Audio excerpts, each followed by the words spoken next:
Assalamualaikum warahmatullahi wabarakatuh. Perkenalkan, nama saya Ibni Miftah Maulana, dan kali ini saya akan mempresentasikan materi saya yang berjudul dampak dari penerimaan tenaga kerja melalui sistem orang dalam. Tidak dapat dipungkiri bahwa semakin berkembangnya zaman, maka semakin sulit pula untuk mencari pekerjaan.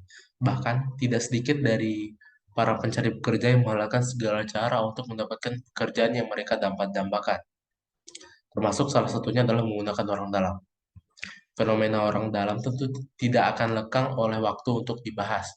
Misteri ini seringkali dibicarakan terutama di antara para job seeker yang kerap menghasilkan sentimen negatif. Bagaimana tidak, job seeker yang berkualitas atau setidaknya memenuhi standar kompetisi yang dibutuhkan dalam suatu pekerjaan seringkali terhempas dengan job seeker yang berhasil mendapatkan pekerjaan dengan bantuan orang dalam. Di satu sisi, fenomena ini tentu saja menjadi pengingat betapa pentingnya networking dalam dunia kerja. Semakin luas network, semakin luas pula kesempatan untuk mendapatkan rekomendasi bekerja. Apabila diuraikan lebih lanjut, misteri orang dalam ini seringkali memiliki makna yang ambigu. Pada dasarnya, orang dalam dapat diartikan sebagai karyawan yang bekerja pada suatu perusahaan, kemudian merekomendasikan orang yang dikenalnya untuk bekerja pada perusahaan yang sama. Apakah hal ini salah? Tentu tidak. Dalam hal ini, direkomendasikan hanyalah sebatas referral, tanpa usaha untuk mempengaruhi maupun memaksa pihak rekruter dalam pengambilan keputusan. Konkretnya, karyawan tersebut hanya bertindak sebagai kurir dalam menyampaikan resume orang yang dikenalnya. Sistem referral ini bahkan difasilitasi dan diterapkan oleh beberapa perusahaan dengan pemberian reward kepada sang kurir.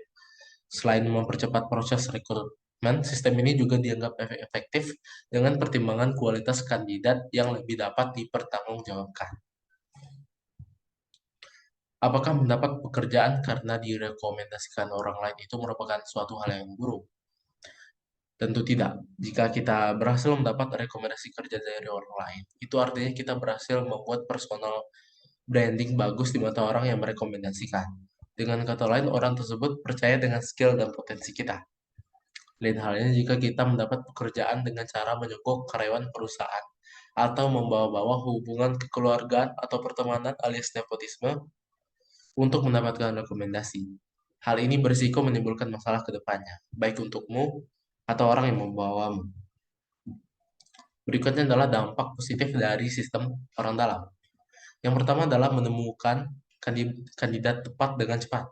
Perusahaan selalu ingin mendapatkan tenaga kerja yang sesuai dengan ekspektasi yang mereka miliki dengan cepat. Salah satu cara untuk mendapatkan itu adalah dengan kepercayaan.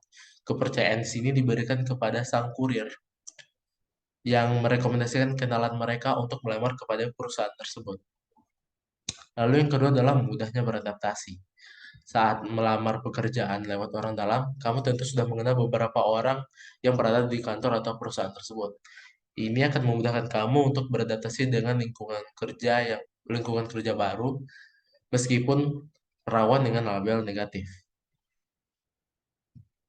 Yang berikutnya adalah dampak negatif dari sistem orang dalam.